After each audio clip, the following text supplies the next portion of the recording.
Welcome back to my channel. আমি তানজিলা আবারও নিয়ে এসেছি ডেনিম ফেব্রিক নিয়ে। আমার অনেকগুলো ব্যাগের চাহিদা, তাই একসাথে অনেকগুলো ডেনিম ফেব্রিক নিতে হয়। বিভিন্ন কালারের ফেব্রিক ডেনিম কাপড় দিয়ে আমি ব্যাগ তৈরি করছি। আর সাইডে যে সুতা দেখা যাচ্ছে, এই সুতাগুলো ভালো করে আটকে দিব। তো আমি তৈরি করেছি স্কুল ব্যাগ।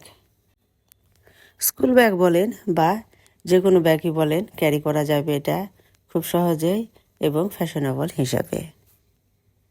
দেখতেও কিন্তু অসাধারণ। ব্যাগ সম্পন্ন হওয়ার পরে আমি চিরুনি দিয়ে সুন্দর করে প্লেন করে কেচি দিয়ে কেটে দিলাম। প্লিজ না টেনে আমার ভিডিওটি দেখতে থাকুন। Like please.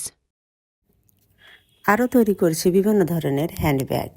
তবে তার আগে বলে নিচ্ছি আমি জিন্স বা ডেনিম কাপড় সম্বন্ধে। ততক্ষণে আপনারা ভিডিও দেখতে থাকুন।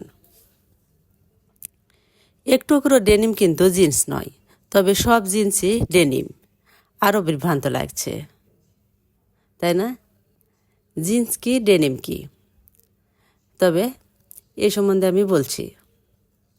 আমাদের প্রায় সবার কাছে ডেনিম ও জিন্স দুটি অতি পরিচিত শব্দ হলেও এ দুটোর পার্থক্য আমরা জানি না।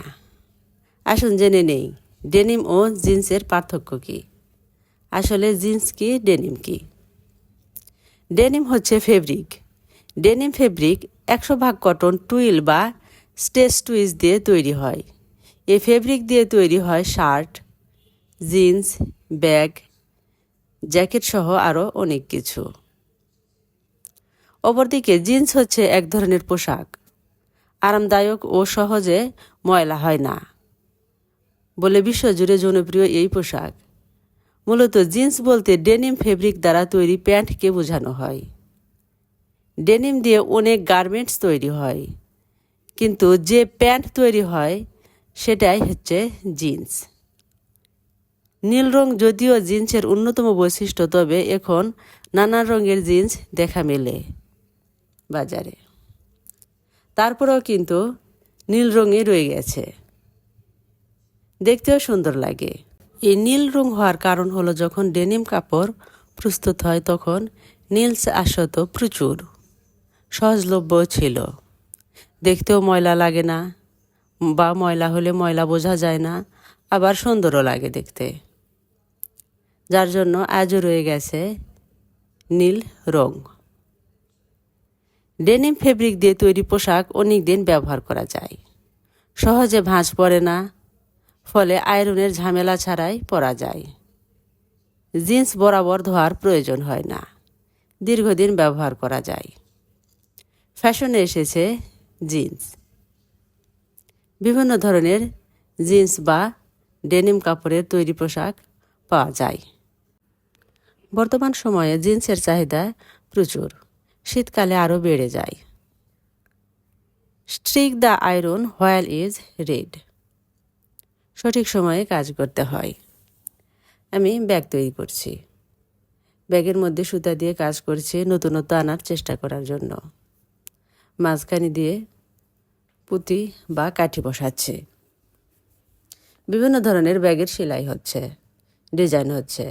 সাইড দিয়ে একটা সিলভার কালার, তামা কালার বিট আনার চেষ্টা করছি। বিভিন্নভাবে তো ব্যাগ তৈরি করা যায়, কিন্তু নতুন ডিজাইন আনার চেষ্টা করছি। কাস্টমারের চাহিদা অনুযায়ী তৈরি করছি। আপনারাও দেখে দেখে শিখতে পারেন বা নতুন ডিজাইন তৈরি করতে পারেন।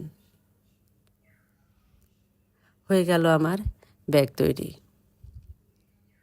আরও নতুন ডিজাইন নিয়ে হাজির হব আপনাদের যদি সাপোর্ট পাই। এছাড়াও আরও অনেক ডিজাইনের ব্যাগ তৈরি করেছি, সবগুলো দেখানো সম্ভব হচ্ছে না, তবে আমি আপনাদের সামনে আস্তে আস্তে সবগুলো নিয়ে হাজির হব। এই ব্যাগের ভিতরে কিন্তু আরেকটা পার্ট আছে, আর দুটা একই রকম ডিজাইনে তৈরি করেছি, একটা ছোট আর আরেকটা বড়। যতগুলো ব্যাগ তৈরি করেছি তার মধ্যে এই ব্যাগ সম্পূর্ণ আলাদা। দেখতে খুব সাধারণ হলেও খুবই কষ্ট এই ব্যাগ তৈরি করা, কারণ উপরের যে পকেট অংশ এখানে শক্ত মোটা চেন আছে, আর আমি কিন্তু নর্মাল চেন ব্যবহার করি না। এতক্ষণ সাথে থাকার জন্য আপনাদের অসংখ্য ধন্যবাদ। Have a nice time.